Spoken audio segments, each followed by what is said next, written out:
तो नमस्कार, हैप्पी रामनवमी। आप लोगों को रामनवमी की बहुत बहुत शुभकामनाएं। आशा करती हूँ कि आप लोग खुश होंगे, स्वस्थ होंगे और पूजा जो नवमी की जो 9 दिन तक पूजा है आपने अच्छे से की होगी। आज जो मैं आपको रेमेडी बता रही हूँ ये एक बहुत सिंपल रेमेडी है। हम लोग अपनी कुंडली में, आपको पता है कि ग्रह होते हैं और हम उन ग्रहों को, कोई कहता है कि आपकी कुंडली में ये वाला ग्रह खराब है, राहु खराब है या शनि खराब है या बुध है, तो आप लोग उसके लिए रेमेडीज़ करते हैं। बट हम लोग, कई बार ऐसा होता है कि हमारी कुंडली में ग्रह अच्छे होते हैं, हम अपने ही कर्मों से या हम अपने ही कुछ ना कुछ ऐसे जो एक्शंस होते हैं उनके थ्रू हम अपने प्लैनेट्स को या अपने ग्रहों को ख़राब करते हैं। तो मैं आज आपको बताऊंगी कि आपको अपनी लाइफ में जो हमारी जो हम नॉर्मल लाइफ जीते हैं उसमें आपको क्या प्रिकॉशन लेने हैं, क्या करने हैं कि आपको आपके अब जो ग्रह हैं, जो प्लैनेट्स हैं, आप उनको ठीक कर सकें या उनको ख़राब ना करें। तो सबसे पहला है कि हम लोग सूर्य को लेते हैं। सूर्य, जिसको हम बोलते हैं कि सूर्य ग्रहों का देवता है, राजा है सूर्य। सूर्य को हम पिता मानते हैं। तो अगर आप अपने पिता की, फादर की रिस्पेक्ट नहीं करते हैं, उनसे ठीक से बात नहीं करते हैं, तो अपने सूर्य ग्रह को ख़राब करते हैं। तो आप चाहे कितनी भी पूजा पाठ कर ले, कितना भी कर ले, लेकिन अगर आप अपने ग्रहों को, अपने पिता को ही रिस्पेक्ट नहीं दे रहे हैं तो उसका कोई मतलब नहीं बनता। तो सबसे पहले आप अपने पिता को रिस्पेक्ट देना शुरू कीजिए। फिर हम लेते हैं चंद्रमा को, यानी मून। मून जो होता है वो माता को रिजेंबल करता है। तो अगर आप अपनी माँ से रिस्पेक्ट नहीं करते हैं, उनसे इल ट्रीट करते हैं या उनसे ठीक से बात नहीं करते हैं या वो खुश नहीं है घर में, तो आपका जो मून है, यानी उसकी जो चंद्रमा है, वो अपने आप ही वीक हो जाता है। तो आप इस चीज़ का ध्यान रखें कि जो आपकी मदर हैं, जो मदरली फिगर हैं, उनको आप ठीक से ट्रीट करें, उनसे ठीक से बर्ताव करें। तीसरा आता है मंगल। मंगल को हम भाइयों से को मानते हैं कि जो भाई लोग होते हैं उसको हम मार्स या मंगल को मानते हैं। तो अगर आपके भाइयों में आपस में नहीं बनती है या आप लोग बात ठीक से नहीं करते हैं या टॉकेटिव टर्म्स नहीं है या क्लेश है या झगड़ा करते हैं या कुछ भी ऐसा करते हैं, तो वो बंद कर दीजिए। क्योंकि अगर आपके भाइयों से आपकी नहीं बनती है या भाइयों से आप झगड़ा करते हैं तो आप अपने मंगल ग्रह को ख़राब करते हैं। और साथ में ये भी देखना है कि आपकी भले बनती हो लेकिन आप उनसे ठीक से बात नहीं करते, उनको दुखी करते हैं बात बात पर। ये मैं हर प्लैनेट के लिए बोल रही हूँ। आपकी किसी बात से उनको ठेस पहुंचती है तो इस चीज़ का ध्यान रखें। चौथा आता है बुध। बुध जो है मरकरी। मरकरी को हम छोटे बच्चों से मानते हैं, जो छोटे बच्चे होते हैं या बुआ वगैरह हमारे घर में होती हैं उनको मानते हैं। तो अगर आप अपने बुआओं को या छोटे बच्चों को या ट्रांसजेंडर जो किंडर होते हैं उनको ठीक से बर्ताव नहीं करते हैं तो बहुत ही गलत है। तो जब भी वो उनसे ठीक से प्यार से बात करें, किसी बच्चों को झाड़े ना, जहाँ तक हो सके उससे अच्छे से ट्रीट करें।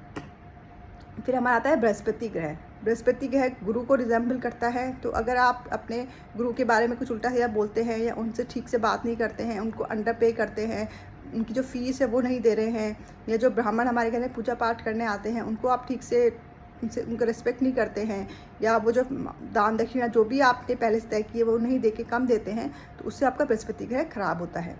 फिर हम शुक्र ग्रह को लेते हैं। शुक्र ग्रह जो लेडीज़ को रिप्रेजेंट करता है, तो चाहे वो घर की लेडीज़ हो या बाहर की लेडीज़ हो, अगर हम उनको ठीक से आदर नहीं करते हैं, उनका रिस्पेक्ट नहीं करते हैं या उनके बारे में कुछ गलत शब्द बोलते हैं, अपशब्द बोलते हैं, भले ही वो सामने बोल रहे हैं या पीछे बोल रहे हैं, उनके लिए कभी मत बोले। इस तरीके से आप अपना शुक्र ग्रह को ख़राब करते हैं। फिर आता है शनि ग्रह। शनि ग्रह को हम, जो हमारे घर में लेबर्स होते हैं या जो लोग ब्लू कॉलर काम करते हैं, जो घर के सर्वेंट्स वगैरह हुए, उनसे रिजेंबल करते हैं। तो अगर आप अपने घर में आप अपने जो भी बाहर, चाहे घर के लेबर हो या बाहर का लेबर हो, उससे ठीक से बात कीजिए। तो कभी भी झाड़िए मत, या जो कई बार हम लोग खुद से ही उनसे बदतमीज़ी से बात कर देते हैं, या जहाँ तक हो सके उनसे थोड़ा ठीक से ट्रीट कीजिए। उनको समय समय पर कुछ ना कुछ गिफ्ट्स देते रहिए, तो इससे आपका शनि ग्रह अच्छा होता है। फिर हम राहु को लेते हैं। राहु हमारे घर में जनरली कैट जो होती है, बिल्लियाँ, उनको रिप्रेजेंट करते हैं।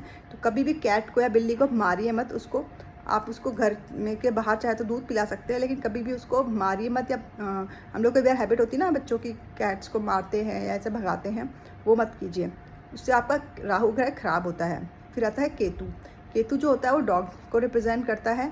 तो अगर आप कहीं भी डॉग्स को, कई लोगों की, हम लोगों की हैबिट होती थी बचपन में, जैसे बच्चे लोग क्या करते हैं कि डॉग्स को मारते हैं या उनको पत्थर मारते हैं, उनको भगाते हैं, उन पर पानी डालते हैं। ऐसा मत कीजिए। स्पेशली होली में लोग अब डॉग्स के ऊपर पानी डाल देते हैं, तो लोग डरते हैं।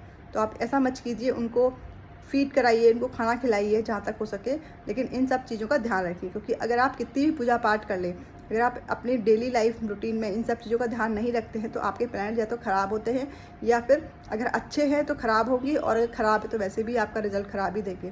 तो इन चीज़ों का ध्यान रखिए। और आप आशा करती हूँ आप इन चीज़ों को, जो भी मैं रेमेडीज़ देती हूँ उनको फॉलो करेंगे। मेरे यूट्यूब चैनल है एस्ट्रोपर्णा, उसको सब्सक्राइब कीजिए।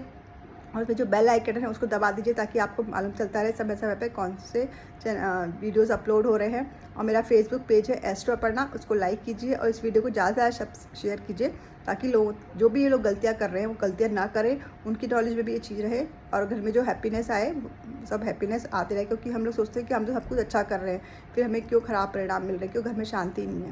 तो ये रीज़न है कि अगर आप इन चीज़ों को फॉलो करेंगे तो घर में हैप्पीनेस भी आएगी, खुशियाँ भी आएंगी और धन प्रॉस्पेरिटी वो तो आएगी।